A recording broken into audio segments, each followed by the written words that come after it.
Is sex important in a relationship? Here is what experts say: the importance of sex in relationships. Is sex important in a relationship? It almost sounds like a trick question. Sure, romance is one of the main qualities in successful relationships. And a part of that includes quality sex. But how big a role sex plays in your love life depends on you and your partner. What we seem to know is that basically when sex is going well, which means you're having it consistently, and not having any major problems, then it really only accounts for about 15 to 20% of relationship satisfaction, says certified sex therapist Laurie Mintz, PhD, a professor of psychology at the University of Florida in Gainesville, and author of A Tired Woman's Guide to Passionate Sex. And consistently is not a one-size-fits-all model. It can mean very different things to different relationships. The most important part is that the two people in the relationship are on the same page about sex frequency. When your sex life is off track, though, it can make up for most of your dissatisfaction with your partner, she adds. For example, maybe your partner doesn't want sex when you do. That's not surprising for something that provides enormous benefits to your physical and emotional health, both individually and as a couple. But sex is way more than intercourse, say experts. So if that aspect of lovemaking isn't happening as often as it used to, don't despair. Read on to see why sex can be so important in relationships, and what to do if one or both of you feel you're not getting enough. Defining sex like an expert. When most heterosexual couples think of sex, they're generally thinking about penis and vagina, says Megan Fleming, PhD, a clinical psychologist specializing in sex and relationships in New York City. But the basics of sexuality is giving and receiving pleasure. So sex is anything you and your partner do consensually that involves erotic and sexual touch and pleasure, and for most of us, that involves genital pleasure, Mintz explains. You give each other oral sex, for instance, or pleasure each other with vibrators or with your hands. Redefining sex, so it's broader than intercourse, can be more inclusive of gay and lesbian couples, says Mintz. And it may help you enjoy better sex as you age, too. We know that sometimes, as people age, intercourse is not on the table anymore, due to vaginal dryness, erectile issues, and other medical issues, she says. And so if we start valuing all of the many ways to pleasure ourselves and our partners, we are much more likely to be able to age into our sexuality more gracefully. Focusing on the mutual pleasure that may or may not include intercourse also can help couples get over performance anxiety, which saps away at your relationship, says Fleming. If you're not sure how something's going to go, you'd rather not feel the disappointment or upset, she notes. So some people stop initiating. And that might even look like not hugging and kissing because people don't want to send mixed signals. Now that you can think of sex more inclusively, it's time to see how many perks it brings, both individually and as a couple. Why making love is so good for you. It's good for your physical health. There is a whole host of physical benefits that having sex, specifically orgasms, can bring to you. It may help relieve joint or muscle pain, and can reportedly help with headaches and menstrual cramps in some women. Women who orgasm frequently have a lower risk of developing endometriosis and more regular periods, says Mintz. It's also good for bladder control because when you have sex, your pelvic floor muscles get exercise. It also keeps your heart healthy, even increasing your life expectancy after a heart attack, according to a study published in 2020 in the American Journal of Medicine. Other research in the Journal of Health and Social Behavior found that sex lowers the risk of hypertension in middle-aged and older women. Sex may even be good for your immune system, suggests a small study in the journal Psychological Reports. It's good for your emotional well-being. Your brain changes when you have sex. The way that your brain looks right before orgasm is the same way your brain looks in deep meditation, says Mintz. Researchers found that intimacy lowers cortisol, the stress hormone, in men and women, according to research in a 2019 issue of Psychosomatic Medicine.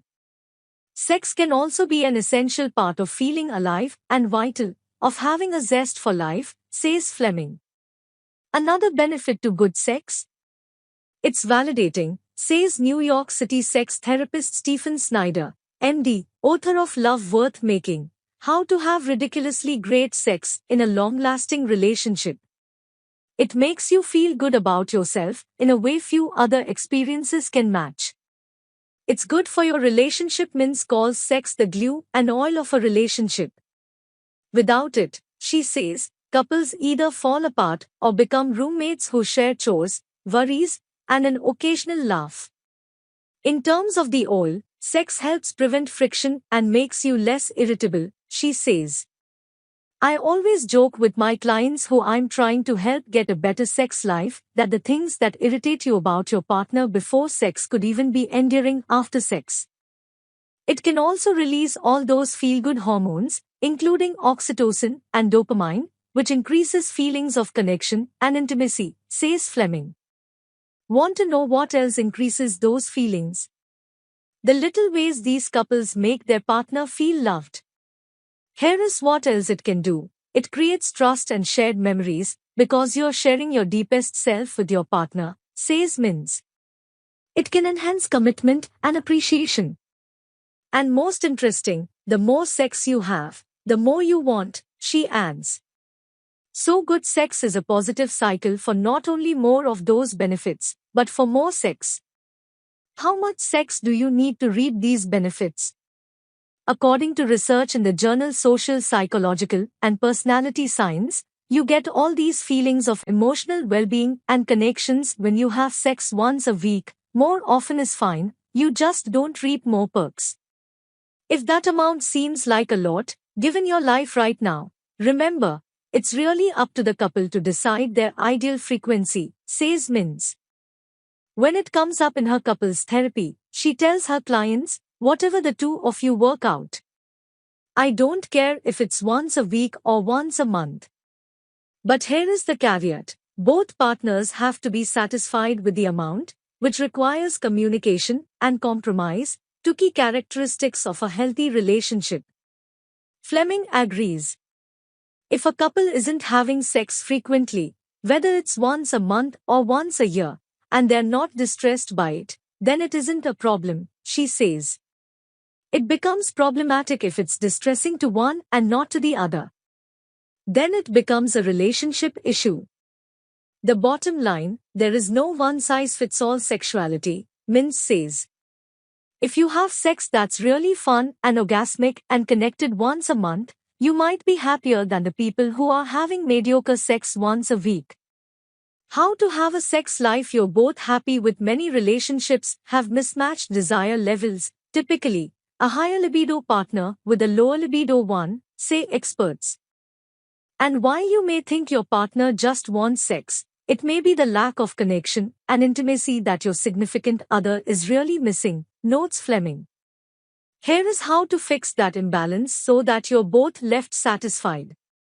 Work it out. Even though your sexual differences can feel like a relationship deal breaker, they're just as negotiable as all the issues you have to compromise on, from whose family to visit over the holidays to how to decorate your new place, says Mins. You listen to each other, you talk to each other non-defensively, you really hear what the other person wants and why it's important to them, she explains. And you reach a conclusion, a unique couple compromise. Sometimes bringing up the topic can be difficult, but not impossible.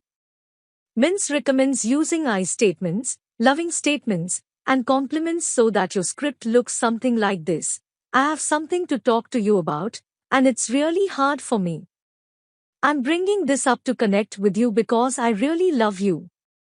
I really care about our relationship. And I'm not feeling as satisfied as I could be with our sex life. You list a couple of reasons why and then say, and I'd really like us to work on that. Making space for these conversations could mean the difference between healthy versus unhealthy relationships. If your partner doesn't want to figure it out with you, then you'll have to think long and hard whether this is a deal breaker, and go into therapy yourself. If you wanted your partner to do something and they said, "No, I don't care to work on this even though it's important to you," how does that feel? Mintz says, it's not just about sex. It's about love and partnership in general. Take intercourse off the table. Most therapists will do a series of exercises that focus on affectionate touching and get increasingly sexual. They're called sensate focus exercises, and the aim is to reintroduce sensuality, sexuality, and non-demand touch, says Mintz. I tell clients, do you remember making out in your parents' driveway? Why was it so erotic? Because you couldn't finish the deed, she explains. But the longer relationships go on, the more often there's no touch, no making out, no teasing. And all of a sudden, you get in bed, and it's like, do you want to? Of course not. You haven't touched me all day, and I'm exhausted. Instead of aiming for, say, weekly sessions that always end in intercourse, focus on what Dr. Snyder calls erotic intimacy, which can include sensual touch. It's a good idea to get excited together sometimes, just for a minute or two, even when you're not going to have sex, because it feels good, he says. Just a minute or two before falling asleep, or before leaving for work, can do a lot to improve the erotic climate of your relationship. Think outside the box. Toss out the idea that monogamy equals monotony.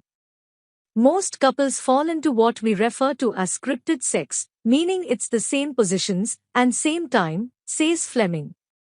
I'm all for having our favorites, our vanilla and chocolate ice cream, but I always speak to couples about expanding the repertoire, what I refer to as having the Greek diner menu, Fleming says.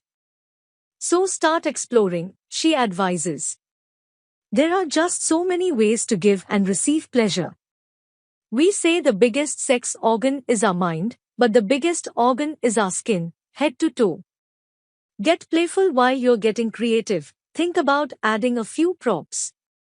One nice to have that Fleming suggests to her clients, a massage candle. Once it's lit, it quickly melts down into massage oil.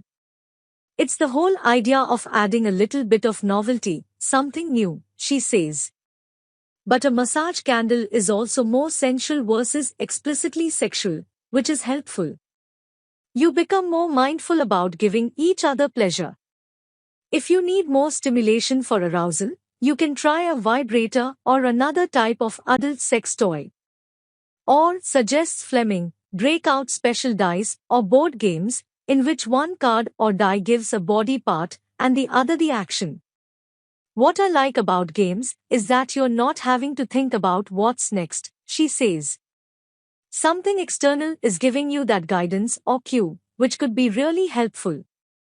Another benefit about toys and games, they give you more permission to explore new things, says Fleming, as long as both of you are honest about telling each other what seems worth trying and feels good and what doesn't. Schedule your lovemaking, set a date and time for these erotic sessions. Here is a hint, you may want to pencil it in during the hours that experts say is the best time to have sex.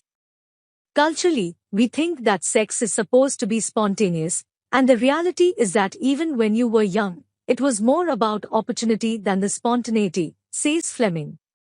Even if it's tough to find a few minutes in your crazy busy life, it's essential to prioritize a time for pleasure and connection, however the two of you define that, Fleming says. Say yes to one thing. Sometimes your partner initiates sex, and your first response may be to say no, for whatever reason. But it could be a good idea to meet your partner halfway to see if there is one small thing you can say yes to, like a back massage, advises Fleming. That way you can physically connect and, if you do want to increase intimacy, you may actually feel desire kick in. The point is to be open and receptive and see what happens if you want. And then take it from there.